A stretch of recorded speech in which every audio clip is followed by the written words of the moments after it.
Elsa? Hello ළමයි. අද රොවින් බබාගේ lunch box එක හැදවන විදිය බලමුද? අද යාගේ ඇට වර්ග දවස. සුපුරුදු විදිහටම හැඩකාරයා අපේ සලාද කොලයක් තියාගත්තා. ඊට පස්සේ මේ තියෙන්නේ කඩල වලින් හදපු චූටි රොටි එකක්. මේකට තඹපු කඩලයි ඉන්දියාපු පිටි කවලම් කරලා තමයි මම මේක හදලා තියෙන්නේ. එළවලු චුට්ටකුත් දාගත්තා ගුණය වැඩි වෙන්න.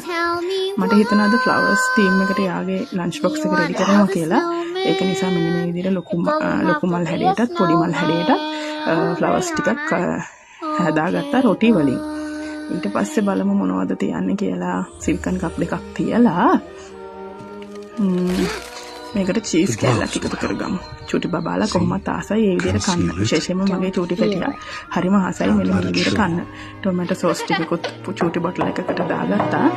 ඊට පස්සේ ඉතින් එයාගේ ආසම ෆේවරිට්ම ෆෘට් එක වෝටර්මෙලන් ටිකකුත් මම චූටි ෆ්ලවර් කටර් එකකින් හැඩයට කපාගත්තා. මම එකෙන් චුට්ටක් වැඩිපුර එකතු කරනවා. මොකද මගේ චූටි පැටියා ෆෘට්ස් කන්න ටිකක් කැමතියි. ඊට පස්සේ ඉතින් එයාගේ ෆේවරිට්ම අයිටම් එක තමයි බලන්නකෝ මේ තියෙන්නේ චූටි මිනි ෆෝක් එකක්. මෙන්න මේ වගේ දේවල් එකතු කරපුවාම චූටි බබාලා හරි ආසාවෙන් ලන්ච් බොක්ස් එක අරිනවා. ලන්ච් බොක්ස් එක බලනවා.